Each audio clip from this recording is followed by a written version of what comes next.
Bill Dotson has refused to give up the lifestyle he loves, despite the fact he's in a wheelchair. But the memories of his life before the accident that left him paralyzed continue to haunt him. I dream about walking quite often. Matter of fact, a couple of nights ago I had a dream. I don't know why I dream this way, but lots of times my father's in my dreams with me, but he passed away at 91. I guess maybe I relate back to times before my accident. In October of 1999, Dr. Richard Herman and his colleagues officially launched a clinical study to see if the paralyzed could be helped to walk again. There was finally hope that Bill Dotson's dreams might become a reality. They will get up from the wheelchair, walk to the bathroom. They'll walk to the kitchen. They'll go to a table. They will go and do their shopping. They will get in and out of a car, which they can from a wheelchair, but this will be from a walking mode. They will walk in and walk out. Restoring movement to the paralyzed has always been a medical mystery.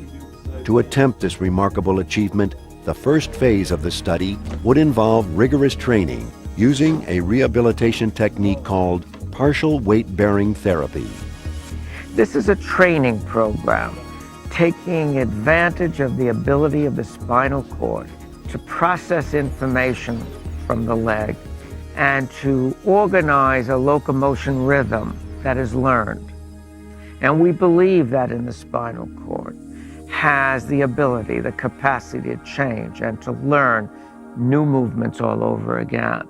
Dr. Herman would tackle the challenge of achieving effortless walking by first getting as much improvement as possible using traditional rehabilitation therapy. He would then move to the next phase of the study, the neuroprosthesis, electrical stimulators implanted in the spinal canal. Bill's injury is located at the T8 level of his spine, in an area called the thoracic region. Although the nerves below the level of the injury remain undamaged, very few signals from his brain are able to reach those nerves due to the severity of the injury. Dr. Herman's theory is that the circuitry of the spinal cord, when charged with electrical current, will reawaken dormant nerves and promote rhythmic movement. The result? A paralyzed person like Bill should be able to walk again. Everyone thought this was a way out idea. I mean, they really looked at this as really almost peculiar. Dr. Herman's way out idea sounded like a dream come true to Bill Dotson. Oh, I would love to be able to stand and cook the stove again instead of trying to peer up over a cooker.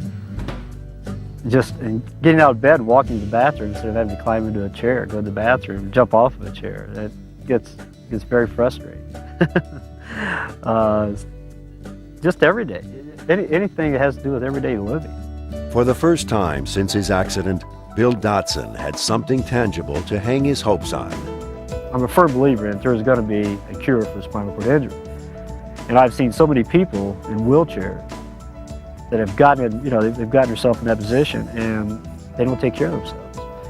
And what good is a cure going to do if your body was not ready for it and won't accept it? Bill has trained hard for nearly 9 years, from 1993 until today, to prepare himself for this moment. But his hopes were shattered when he discovered he didn't meet the criteria to be included in the study. Though he was extremely fit, his injury was too old, too severe, and had left his legs extremely weak. I sat probably for a month and a half, waiting, not knowing, wanting to be, oh my goodness, this is opportunity of a lifetime, and not knowing for a fact I was going to be in it. Of the thousands of people with spinal cord injuries in the United States, only 3 would be chosen for this study. Bill's chances of being one of those 3 were astronomical. Even so, he submitted his application and was ready to face risky experimental surgery because of the hope he had been given by Dr. Herman's theories and the results he had witnessed with 44-year-old Ken Paulson, the first person to be considered for this life-changing procedure.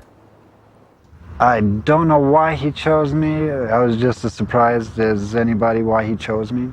Shortly after midnight on August 9, 1997, Ken Paulson was driving home when exhaustion got the best of him. In circumstances eerily familiar to Bill, Ken fell asleep at the wheel and slammed his car into a concrete barrier. the accident resulted in serious spinal cord damage. Ken was left a quadriplegic. My first diagnosis was I would end up in a powered wheelchair with a sip and puff mechanism to make it move, that I had to operate it with my mouth. I think that's when I said I can do a lot better than that, but not knowing, but still thinking I hope it can be better than that. Despite doctors' dire predictions, Ken eventually regained enough use of his arms to operate a wheelchair under his own power. But like Bill Dotson, it was his incredible good fortune of being in the right place at the right time that led him to a potentially life-changing opportunity. I moved to Arizona in November of '97 to get away from the snow. Of all the places where he could have landed, fate drew Ken Paulson to Phoenix, Arizona, just as Dr. Herman was seeking applicants for his clinical trial. It kind of set me back a little bit for the first year, and after I moved to Arizona, I started becoming a person again. Hundreds would apply to participate in Dr. Herman's groundbreaking study, but through the extraordinary coincidences of fate, it would be Ken Paulson who would be chosen to be the first. After I did get it, it was, okay, let's see what we can do. I felt Ken was a very, very courageous young man. And it was gutsy of him to be the first. You know, when you're the first, no one knows what's going to happen. We always have anticipation. Participating in the trial required a huge commitment and offered no guarantees that Ken would ultimately receive the operation that might give him back his ability to walk. It entails devoting a good part of their life to this, virtually a year. It also means that they will undergo surgery with risks, significant risks, actually. Ken devoted months to the difficult rehabilitation to prepare his body for surgery. If, after therapy, it was determined he was a candidate for the spinal stimulator implant, he would be risking surgical complications and even the possibility of further spinal cord damage. But for Ken, the possible rewards outweighed the risks. I did this to see if I could walk, but I also did it to show other people that are in my situation that there is hope out there. There's people out there that are trying to help us. Ken Paulson and Bill Dotson know this is their last best hope at being whole again. Bill has waited nearly a decade for an opportunity like this and knows that another chance may never come along again in his lifetime. But will he be able to defy the odds and be given this incredible chance despite the obstacles that stand in his way? Our super surgery continues after these messages.